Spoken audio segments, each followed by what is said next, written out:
Experiment 4, PID control of cart model position. Offline simulation of the nonlinear model of the cart. From this interface we have to open the Pendulum simulation models and open this model.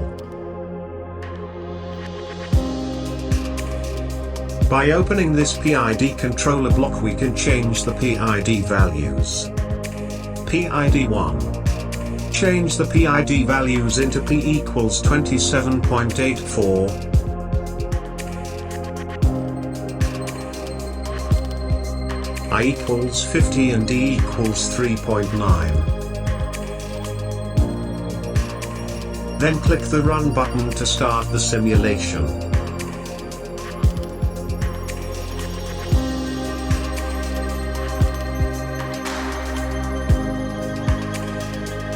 This is the simulation output for PID 1. PID 2.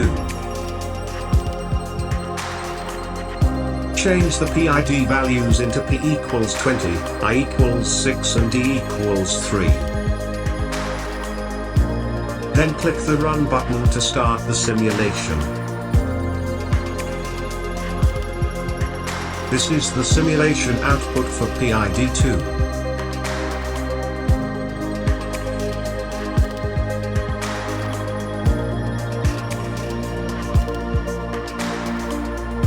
PID 3.